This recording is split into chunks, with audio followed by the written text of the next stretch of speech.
I watched a funny video on YouTube before, right? This was when Khalid Muhammad was at the gathering of the masters, right?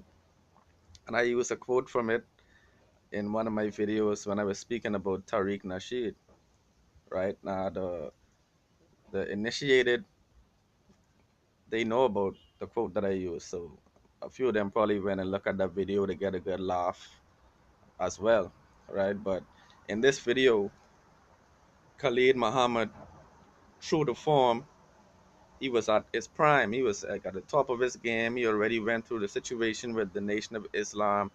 He was just very reflective at this point, and I think I going through a phase similar to what Khalid Muhammad went through, just introspecting, looking at consciousness in general, and we have to patch up some of these holes that we haven't. But um, on point, Khalid Muhammad was speaking about Bobby Hemmit, right?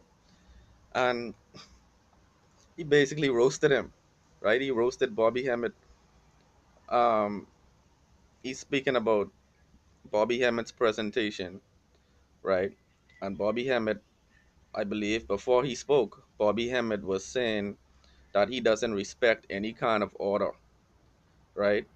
So I basically he was saying like he probably doesn't make up his bed, he doesn't take out the trash. Like he's saying that his spirituality is such that he deals with chaos. He he believes chaos is somehow like the true consciousness, right? So Khalid Muhammad got up and he said, in his words, he said, uh, "What this brother has to offer us, we cannot do without. We must have and cannot do without. But the BS must go." Right? He stood up and he basically repudiated Bobby Hemmett for some of the claims that he was making about his lifestyle choices and how he deals with cleanliness and order, right? And so this was naturally a conflict with Khalid Muhammad coming from the Nation of Islam, in which order and organization are very important virtues, right? So basically, he went on to say that, you know, all of what he was saying about spirituality, esoteric knowledge, ancient history. It's all well and good, but just make up your bed. You know what I'm saying? Make up your bed when you wake up in the morning. Fix your bed, fix the sheets, the pillows. See what I'm saying? Do something with your time, right? And he's saying basically you there with your wife in your room, pick up the trash off the floor. You know what I mean? Take the trash outside the house. You see what I'm saying? And so he gave him some discipline in a loving way, basically saying, he doesn't want you to misinform the people and actually have the people saying basically, we don't make up our bed, we just throw trash all around the place because of our spirituality, which is kind of insane.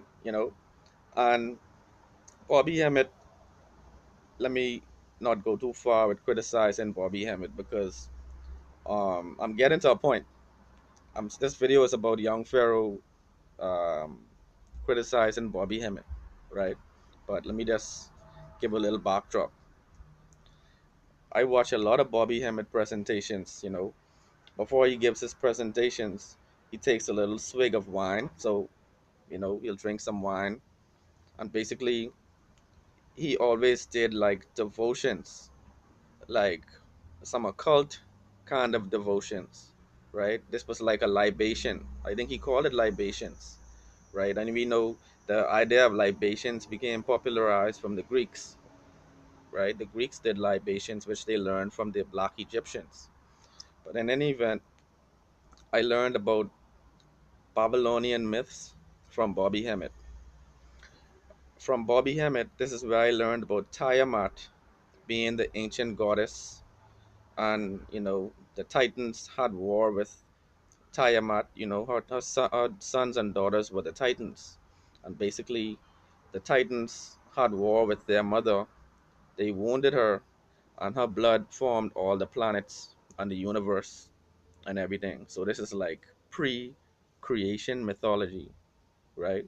And I learned a lot of this from Bobby Hemmit. And as somebody else pointed out, Bobby Hemmit was spitting this kind of game from the pre-internet era.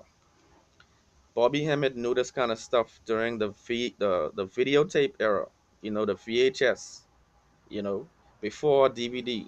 Bobby Hemmit, his knowledge was precise. It never really dawned on me until I heard somebody say it, that he had a really strong knowledge base before the internet. He couldn't Google it. He had to go and search for it in a library, right? So I respect elders like Bobby Hemmett. He had a video that went viral where he made like a little white girl cry. Um, I'm not gonna say anything about it. I'm just saying he had a video in which he made a little white girl cry. Okay. But young Pharaoh made a video in which he began to castigate Bobby Hemmett about his knowledge of the Baphomet, and basically, in a disrespectful way. And nobody is exempt from criticism, but this goes back to this generation gap issue. you know it's almost like the younger generation feels like it has to attack the generation before it in order to advance themselves, or to basically take the mantle of control, I guess. And because we are all like the intelligentsia, we are the intelligentsia of our own community. We are the information bearers, the information decipherers for our people, right? All of us who embrace consciousness, not just people who have a YouTube page, but I mean, as conscious individuals, you're the intelligentsia. You're who the average person asks about historical information, spiritual sciences, things of that nature. So you don't necessarily have to attack the generation before you. If anything, you should build on their knowledge. And if there's something you need to criticize it in a respectful way, right? But what I would like to ask young Pharaoh respectfully, how do you know his information about the Baphomet is incorrect, right? Because, I mean, I don't know if any of you have like a hotline to speak to the Baphomet, to ask the Baphomet if the information is correct, right? But basically, for you to say that somebody's information is incorrect about something like the Baphomet, you would basically have to have an authoritative source that you can say without a shadow of a doubt is related to the Baphomet, right? And if you can answer that question, I would like to know, how do you know that this information is correct? Because if in fact you do know, this would mean that you have some type of connection to people who actually engage with knowledge of the Baphomet. These are some twisted, these are some sick individuals, and primarily it would have to be a European source, because you won't really find that Africans delve into matters of that nature. We had our own understanding of the negative and positive forces, and our own names to apply to these forces. So we didn't necessarily subscribe to this knowledge of the Baphomet. And as somebody else pointed out, what people call the Baphomet, some of these are really just esoteric knowledge that is misinterpreted, because even the goat head was always associated with evil and with occult knowledge. But in fact, the goat head actually is a representation of the female reproductive system. And also, our pelvis is shaped like the monarch butterfly. Various parts of our body are shaped just like elements in nature. So, you know, I'll do another video about that particular thing. That's like um, a topic in itself, right? But I'll just like to touch bases with the family. Let me know what your thoughts are about all of this. One love.